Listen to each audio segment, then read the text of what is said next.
ಪ್ರಿಯರೇ,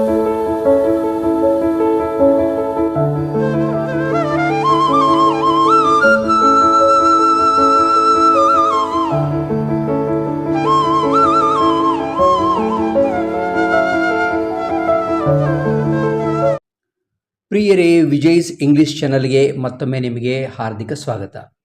ಇಂಗ್ಲಿಷನ್ನು ಅತ್ಯಂತ ಸರಳವಾಗಿ ವೇಗವಾಗಿ ಕಲಿಯುವ ವಿಧಾನವಿದು. ಓದಲು ಕಲಿ ವಿಡಿಯೋ ಸರಣಿಯ ಇದು 6ನೇ ಹೆಜ್ಜೆ. ಹಿಂದಿನ 5 ವಿಡಿಯೋಗಳನ್ನು ನೀವು ನೋಡಿಲ್ಲ ಅಂದರೆ ಇಲ್ಲಿ ಟಚ್ ಮಾಡಿ ಮತ್ತೆ ಇಲ್ಲಿಗೆ ಬನ್ನಿ. ನೋಡಿದ್ದರೆ ಮುಂದುವರಿಸಿ. ಈಗಾಗಲೇ ನೀವು ಪ್ರತಿ ಅಕ್ಷರದ ಉಚ್ಚಾರಣೆಯನ್ನು ಕಲಿತಿದ್ದೀರಲ್ಲ. ಕೆಲವು ಅಕ್ಷರಗಳ ಮುಂದೆ ಈ ಹ ಅನ್ನು ಸೇರಿಸಿದಾಗ ಏನಾಗುತ್ತೆ ನೋಡಿ. ಇದು ಸ್ ಅಂತ ಕಲಿತಿದ್ದೀರಾ.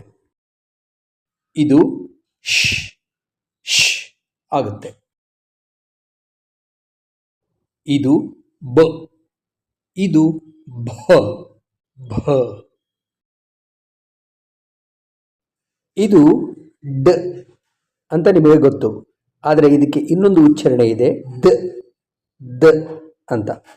ಇದು ಢ ಢ, ಇದು ಧ ಧ. ಇದು ಗ ಗ, ಇದು ಘ ಘ. ಇದು ಜ, ಇದು ಝ. ಇದು ಕ, ಇದು ಖ.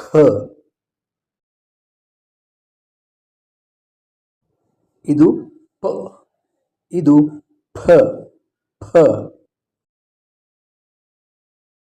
ಇದನ್ನು ನೀವು ತ ಅಂತ ಕಲ್ತಿದ್ದೀರಿ. ಇದಕ್ಕೆ ಇನ್ನೊಂದು ಉಚ್ಚಾರಣೆ ಇದೆ, ಅದು ತ. ಹಾಗಾದರೆ ಇದು ಠ ಠ, ಇದು ಥ ಥ. ಇದು ಕ, ಆದ್ದರಿಂದ ಇದು ಖ. ಇಲ್ಲೊಂದು ವಿಶೇಷತೆ ಇದೆ, ಇದನ್ನು ಛ ಛ ಅಂತ ಕೂಡ ಉಚ್ಚಾರಣೆ ಮಾಡ್ತೀವಿ. ಒಂದು ಅಕ್ಷರವನ್ನು 2 ಸಲ ಬಳಸಿದಾಗ ಏನಾಗುತ್ತೆ ಅಂತ ನೋಡಿ. ಇದು ಓ. ಈಗ ಇದನ್ನು 2 ಸಲ ಬಳಸಿದಾಗ ಊ ಊ ಆಗುತ್ತೆ. ಇದು ಆ ಆ. ಇದು ಇ ಅಥವಾ ಎ. 2 ಸಲ ಉಪಯೋಗ ಮಾಡಿದಾಗ ಈ ಈ. ನಾವು ಕನ್ನಡದಲ್ಲಿ ಒತ್ತಕ್ಷರಗಳನ್ನು ಬಳಸ್ತೀವಿ. ಈಗ ಅಪ್ಪು ಅಂತಿದೆ, ಕನ್ನಡ, ಪಟ್ಟ, ರೊಟ್ಟಿ. ಹೀಗೆ ಒತ್ತಕ್ಷರಗಳನ್ನು ಬಳಸುವಾಗ ಇಂಗ್ಲಿಷ್ನಲ್ಲಿ ಒಂದು ಅಕ್ಷರವನ್ನು 2 ಸಲ ಬಳಸ್ತೀವಿ. ಇದು ಪ, ಅಪ್ಪು. ಇದು ಸ್, ಪಸ್, ಆಫ್.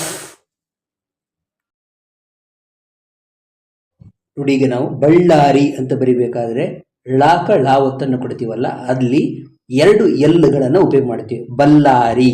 ಇಂಗ್ಲಿಷ್ನಲ್ಲಿ ಳ ಇಲ್ಲದ ಕಾರಣ ಅದನ್ನು ಬಳ್ಳಾರಿ ಅಂತಾರೆ. ಇದು ಅಜ್ಜ ಅಜ್ಜ.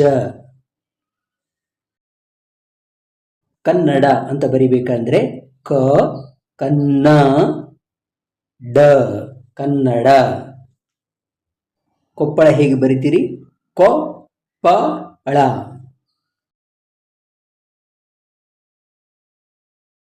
ಇದು ಶ್.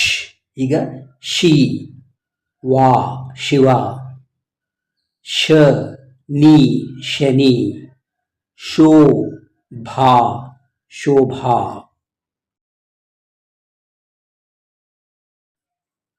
ವಿ ಶ್ ವಿಶ್, ಬು ಶ್ ಬುಷ್, ಲು ಅಥವಾ ಲ lush, pu sh push, wish bush lush push.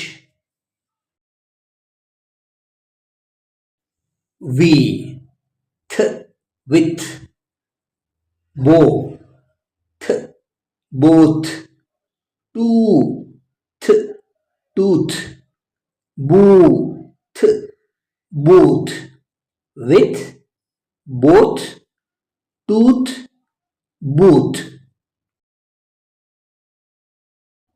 Reach, rich, much, much, such, such, torch, torch.